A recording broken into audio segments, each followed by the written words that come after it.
and be like, hey, even though I was scared, I was so scared, and I had to get up and be like, hey, it's time to go.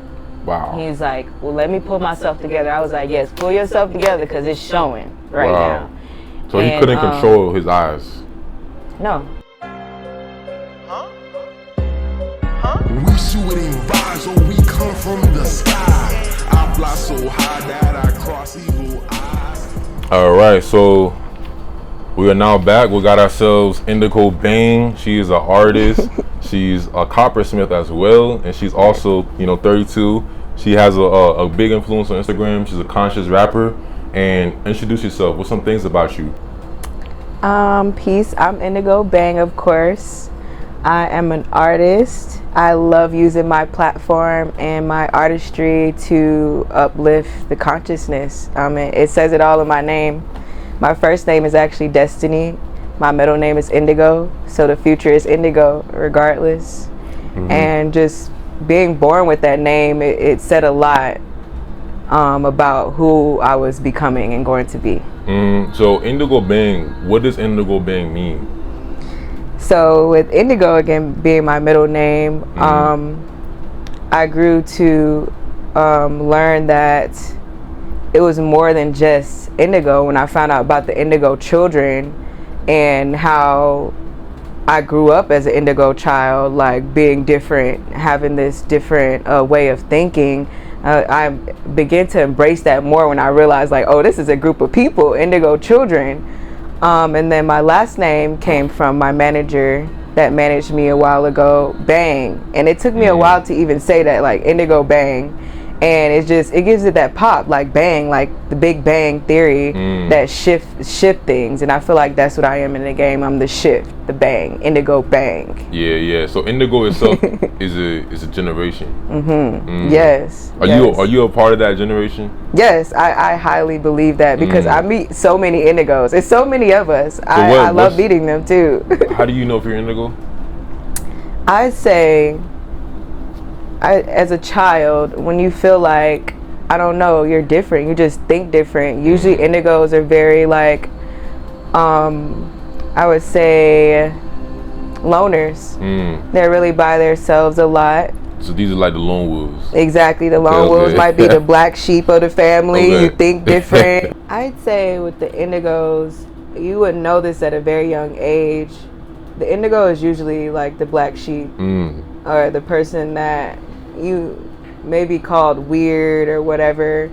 Highly inclined in arts and just expression when it comes to like drawing, music, dancing, pretty much anything in the artistry. So you would say someone who's very misunderstood? Yes, yes. Misunderstood people. Like we come from a different planet. Okay. like alien, Aquarius type people. Yes.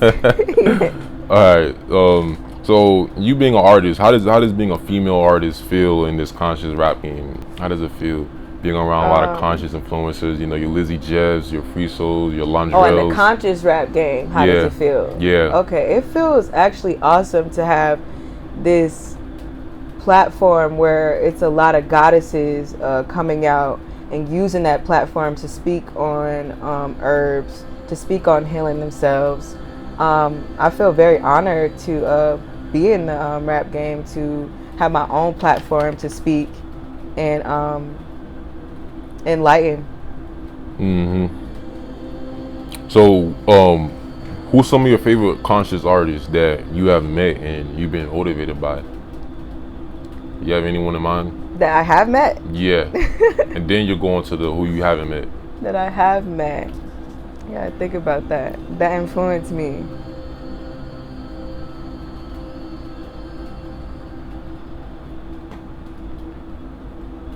I keep thinking about the people I haven't met yet. Or go on to someone you haven't met. Who's someone you just watched? Kendrick Lamar off top. Kendrick Lamar, okay. Kendrick Lamar off top, like. So what inspires you about Kendrick Lamar? His charisma, his lyrics. Yeah, definitely energy. The lyrics and the consciousness. When Kendrick Lamar came to me, he was like, really, I feel like, one of the only people that was really putting knowledge into the music. And when I felt lost, I would actually listen to Kendrick, and he would drop gems that I really was drawn to. And he really did influence a lot of my music.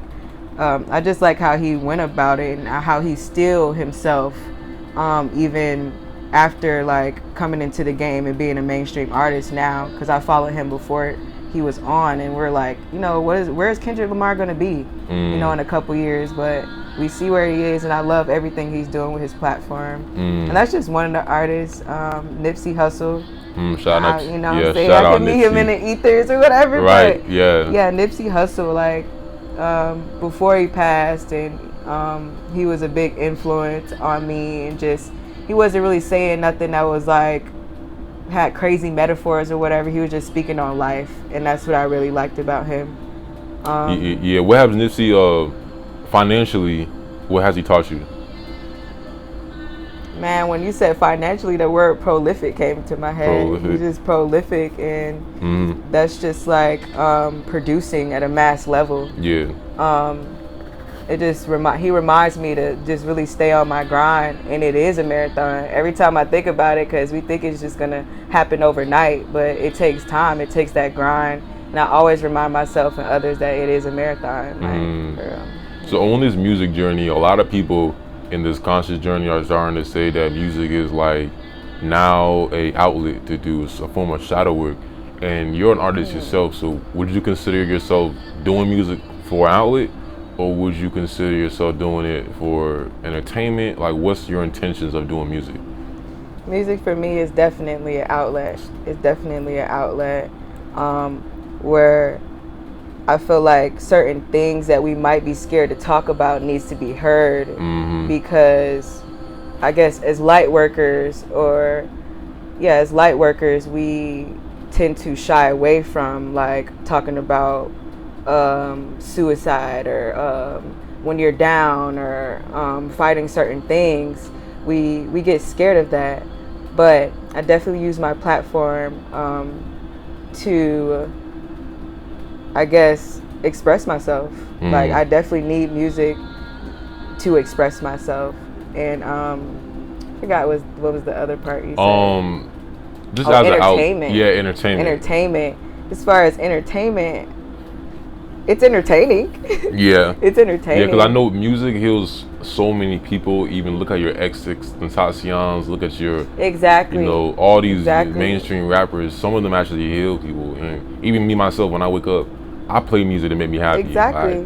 Some people can't go without music. Exactly. So I have a high respect in regards to artists, because they're putting out good energy, especially I mean, not all artists, but your conscious artists. Artists, you know, your Free Souls, your Londrells, your and it Arcases. takes a lot to like push through your own like shadow work to present that. I think people look at it as entertainment. Oh, it's fun. She looks great. She has this image, or you know, whatever. And it takes a lot to really like push through your own self to present this artwork how you want it to be presented in the right way. And I do appreciate artists, and for every artist that I love for pushing through to influence me to be who I am right now. I am grateful. Yeah, an issue that is going on. A lot of people hold on to music and they never show it out to the world. You know, they got great songs and they just hold it on to their albums and their files and their phones, and they just you know. And then you got people like you who actually put in the work, you know, show to the world, and y'all gain that exposure. So it's all about taking those risks and showing yourself out to the world. Someone's gonna love it. Someone's gonna relate. Right. Just be yourself. Someone's gonna relate. Like, I wrote a song called Drowning, and Drowning was a song where I was like in a really dark place. Yeah. But a lot of people like love that song, and they say like, man, if it wasn't for that song, I wouldn't be able to get out of that place. And I feel like that's necessary to talk about those times, because we think of the entertainment or the rap game as like glitz and glamour and all of this stuff, but it really takes a lot to get there. Would you say making music is a feminine thing or a masculine thing? Is writing it? I know writing it is more feminine, but what is it to you? Honestly, from my experience, like when I get on stage, I don't like to perform in dresses. Okay. Like, I'm not gonna hold you. Right. I like performing in like pants, so I can move around, and not y'all looking at my dress or anything like that. But I feel like when I'm on stage, I get into more of my masculine side. I feel like I have to protect my spirit while I'm up there, while I'm also like projecting what I'm trying to say. And then I feel like when you're vulnerable, that's the more of the feminine state. When you're writing, you're like releasing and opening up, And I feel like when I go onto stage, I'm putting on like my hip hop armor to like really like push what I'm saying and not be scared, because it is a lot to get on stage. And you're like, well, for me, it's a lot for me to get on stage, being an empath and like absorbing that energy like that's directed to you while you're on stage. It can be a lot. It can be a lot. So. Yeah. So it's basically using and utilizing both of these polarities of feminine and masculine together, and exuding that out to the world. Exactly. Okay. Yes.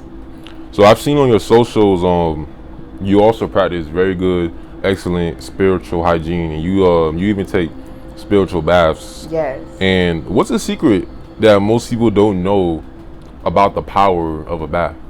The power of water in general. Like, it's a lot of power in that. And I was doing it subconsciously, like just taking a bath, like had a long day, take a bath. I want to relax, take a bath or take a shower.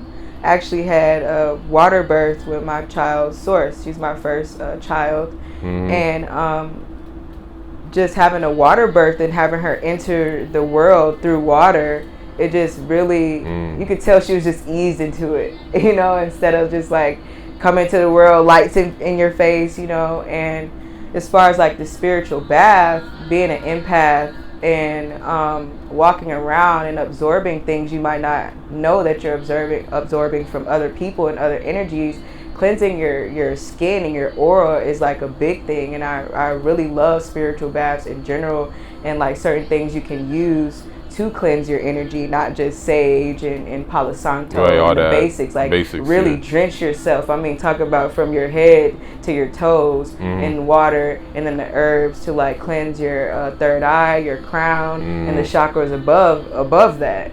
So I'm really big on spiritual baths. So you feel like for one to take their spiritual journey to the next level, and that for them to take it serious, they have to actually take a spiritual bath. They can't just, meditating. I think so. I think you do have to cleanse yourself in so many ways to open yourself up. Like right now, I'm cleansing from weed. I'm a heavy weed smoker, and I know a lot of friends that are heavy weed smokers. But when it comes to like cleansing yourself to have control of your own essence, not having anything outside of you to control you, but to have control of yourself for a minute. And I feel like everything in moderation, So. Yeah, moderation. Yeah. When it comes to astrology, what's your zodiac sign for the people who don't know? Yeah, Virgo. Okay. So Virgos have y'all are known to have a powerful, enormous work ethic. And how has that impacted you in your life, working a lot and grinding and you having that perfectionistic type of energy about yourself? I actually love that part of me. I actually like being a Virgo. Having that grind, being a Virgo and being the number 4. They say no one outworks the number 4. Like we're solid. It's like your life path 4. Huh? Your life path 4. Yes. I'm number 4. And it's just like the 4 wheels on the car, the 4 corners in a room, the 4 corners on a pyramid. It's just solid. And then being a Virgo on top of that, it's just like that work ethic has pushed me to get a lot of the stuff done that was in my head. Where I see a lot of people like struggle with that, like just bringing that idea into the forefront. I love working hard. I feel like a lot of things can be manifested off of just manifestation, but actually putting, I guess that physical act in it. Like that boost, that bang. And I'm a generator as well. So generating that and then projecting that in the way that you want it to go, you definitely have to put in that work. I feel like that work is going to set you aside from a lot of people doing the same thing. What makes you feel like you deserve it more than the next person? The other person has the same story, similar story. have a mother that they want to help, what's going to set you aside from the next person is your grind. So, yeah, I'm big on hard work. Yeah, they also, studying numerology, life path 4s are also the most stable and the most, this represents Earth as well. So you see how numerology ties into astrology? Yeah, definitely. It really ties it together. Yeah. Going into your hair, you are known to have red hair. Yes. And red is a kind of a controversial color because some people say it's the root chakra, and it holds negative energy. And then some people argue, they say no, red is also, it empowers you. It has that capability to exude off and ward off negative energies and protect you. So how is you having red hair? What has it done to empower you? Red hair has empowered me to, I don't know, to give me that bang in my name, like that bang, that fire. When I wear the red hair, it's just like that fire that we need, that drives you, that push you. That's how I visualize it. When I see red, I don't really think of red as a bad thing. Like people are like, on the red flag tip, but I feel like it gets your attention. Yeah. When I walk into a room, they're gonna see me like, hey, you didn't see me. I know I'm short, but did you miss the red hair? Like, I know you didn't miss the red hair. So it's definitely like brought this certain type of attention to me in a way, and I just resonated with it. It's not really my favorite color or anything like that. Everyone thinks it's my favorite color because I wear the red on red, so I'll be full red. And they're like, what are you, a gang member or something? Or like, no, I just resonate with the color red. I've grown to really like it. Yeah, can you do us? Can you show beyond 5D your hair? My crown? Let's see how we look in there. Let me take out. Okay, yeah. Yes. This is the raw indigo for real. Okay, so how has your lock journey been for you? What have you learned? Because some people say when you grow your locks, what's going on is you start to exude more intuition, exude more power. You start to also hold and possess more emotions because hair is emotional. Exactly. You might want to plug that in. So I said that. I'll cut that out. All right, go ahead. As far as my locks, this is like my 4th pair of locks, set of locks. What inspired me to keep these locks this time because of one of my friends in the community, R.I.P. Gadu. He actually had probably like 3 locks in his head, but it was like down to his butt. Dang. And the locks just resonated with me. When I did cut my locks off and I performed, I just felt so different. As far as like the locks, they are your antennas. A lot of people are like, is dyeing your locks affecting you in any type of way? I don't really think so. As far as like the color, yes. But as far as like the health, like they're very healthy. I make sure I take care of them a lot. As far as like energy, they're my antennas. Like I feel free with them. I don't feel like I have to be anything else other than myself with my locks. Like, they're revealed now, and I just feel like myself. I feel free within my essence. Right. A personal question. So since red is the root chakra, do you feel more grounded having red hair? You feel more like being an earth sign, having red hair, being number 4. Yes. You feel grounded? Okay. I feel so grounded with red hair. So I know you have friends who probably come to you because you're so grounded, and you probably have air sign friends or friends who are just like all over the place. Yes. They come to you and you're like the rock. Yes. That happens to you? Yes, okay. A lot. People call me Mama Earth for wow. Like, you're my Earth, Indigo. Like, we need that. Definitely need Earth. Yeah, so you are big into like, nature, getting trees. Yes, I love nature. Okay, so next question. So when did you come to your spiritual senses? Okay, my first time questioning what the norm. Well, my grandmother, Karen, was a pastor, and I grew up in the church. So I would have these questions Like, what is this? What is that? And she would be like, never question God or never question it. And I'm like, what you mean? I got questions though. Like, what are you talking about? So that was my first time realizing that, okay, it's more out there than this. Right. And then start tapping in through the music. My mom was heavy into hip hop. She would play Andre 3000, Outkast.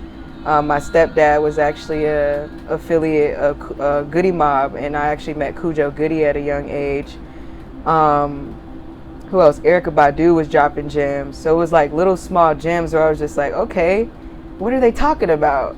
And then to actually see it with your own third eye, it was I was on a trip, and that's really deep. That's really deep. It goes and deep. I just saw it. I saw it with my own eyes. The veil was lifted over my eyes, and once the veil is lifted, you can never go back. Yeah. Ignorance is really bliss. Like, I never understood that until it happened to me. Like, dang, I can't go back.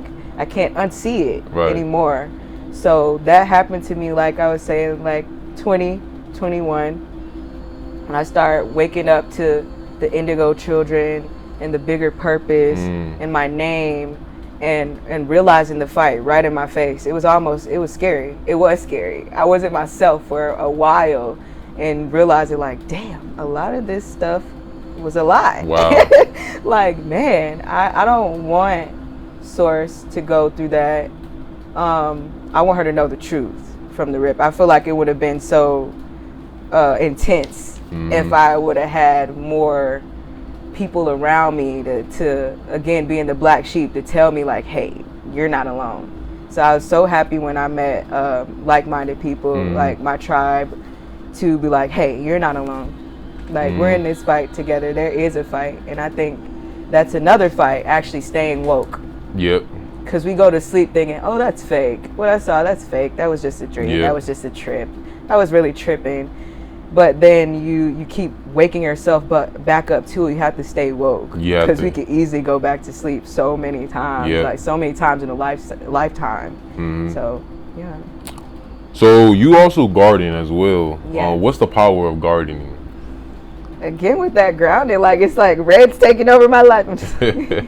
But like being in the dirt, being in the soil, cultivating the land for generations to come. When I first got into the garden, I went to Kinder Garden, and I went to Everybody Eats, and I worked out there for a while, and I just love going back to being a child, playing in the dirt, getting to know the earth and Mama Earth in a personal way, where I'm feeling it. I'm getting charged up from my feet being in the ground and the sun hitting my head and just connecting with it. Like I said, when I first got into the garden, I would say, hey, I'm here for my unborn kids. And now Source is here. And it's just like, yeah, like that's exactly what it's for. Cultivate the land to where we can eat off of the land. Imagine if every tree was an apple tree or every tree was an orange tree, you know, then we really wouldn't have hunger.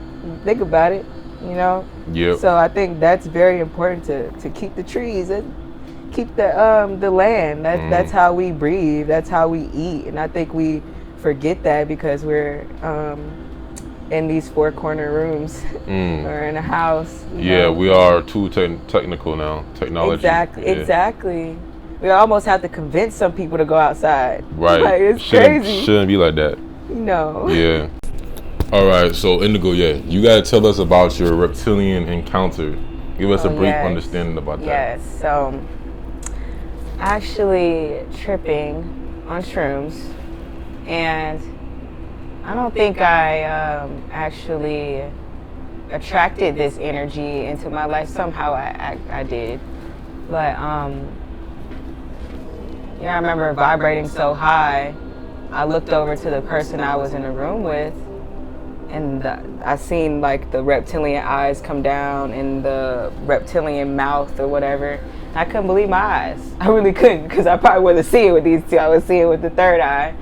And I look over and I'm just like in shock at what I'm seeing, and I'm taking my time to absorb it. And they're like, I hope I'm not disappointing you. And it wasn't really disappointment. I was just in awe. So after that, I walked off and I go to look at the sun, and I'm just like, I don't know what I just seen, you know, but I'm gonna recharge up under the sun and let me go back in. So I went back in.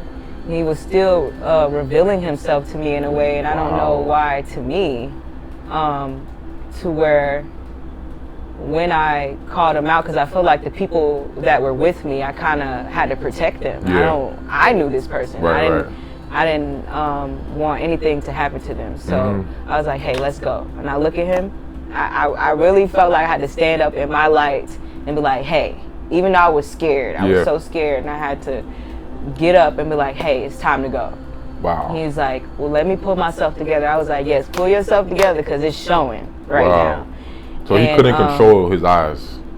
No, at this point, like, I feel like when you're under that influence and you're under the influence of liquor and other drugs, you can't really control that. You're going to reveal yourself regardless. It's going to be hard for you to put up that shield. Wow. And that's how I felt. And I was like, hey, let's go. Yes, pull yourself together, because I don't know what I'm seeing right now, you know. But I'm not about to be scared, because I got God with me, and I'm a light being. So he was like, let me pull myself together. I was like, please do it, because I'm going to fight you in here in the physical. In the physical. Yeah. So as I like walked past, and this is how I know the ancestors is real. Like, it's not a game. I began to walk away from him.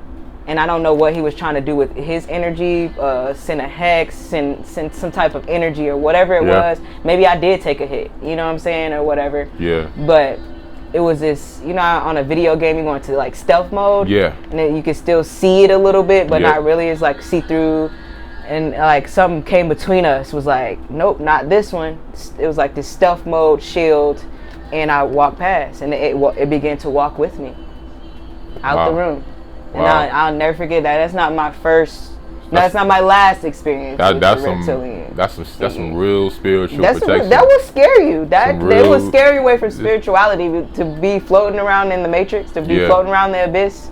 Really, to really know that there's other things out there besides us. At least that's my, story. Wow, that's a crazy reptilian story. Wow. Yeah. And you said you also had other encounters with them as well. Yeah, sober. Wow. That's how I know Indigo. That name is not a game. Yeah, it's not a game. What has you using copper? You being also a coppersmith. What has you using copper with crystals done to them? The crystals you use.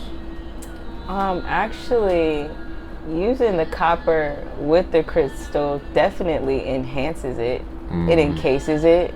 It actually allows it to also be free. The charge of the copper with the crystal is just going to amplify the energy. And I say that from experience, as far as like people wearing my jewelry. I had made this piece called the 2020 Visions. And when I made the 2020 Visions, it was in 2020 when it was like 2019, 2020 when the pandemic happened, and I wanted everybody to see through the bullshit. So I made these glasses with the crystals on it, and not knowing that the elders would really like this. Now the elders not gonna lie to you. If your stuff don't work, it's not gonna work. So I'm like at this party, and it was like with drums and stuff, and it was really nice. I see this lady from afar, and she has on the 2020 Visions, and I'm like, yo, she has on my piece, and it like blew my mind. So I walk up to her, and I'm like, hey, I made those. She's like, yo, I've been looking for you. And I'm like, what? You been looking for me? She's like, yes, I've been looking for you. You made these. I need some more. Let me tell you, I wear glasses. Yeah. And these have worked for me. And this is not the first person who's told me this. That's how I know I had to take it very seriously, as far as like the crystal work and the copper work, and actually knowing what these things do, instead of like using it to profit from. Yes, you can profit from, it's crystal currency. Yes, it's a thing, crystal currency. But actually knowing what you're doing when you're giving people these crystals, because you might be enhancing something, you might be decreasing something by giving it to them something that they may have needed or may have not needed, as far as it's an art. Exactly. So what have you learned? I know you are on your early 30s. What have you learned from your Saturn return? Because you just actually went through your Saturn return. What did you go through? Like how was it? Looking myself in the mirror. That's basically what it was. And seeing myself, making sure I wasn't continuing to do the same thing I was doing in my 20s. Actually seeing myself like, hey, I did this before, I want a new narrative, I want a new life, so let me switch this up. It really helped me see myself a lot and break that down, because I feel like if you can't see yourself, then you can't grow. So really taking accountability for what you have done. Yes, basically. That was the whole thing, just seeing myself, seeing the shit I did when I was in my 20s. Like, wow. It's definitely a mirror. What have you learned? I know you said you have also a lot of younger friends. What have you learned about being around younger people? Like, what can you give to someone younger watching? What advice can you tell them? This is the main thing I really see as far as like my young friends or people new to spirituality.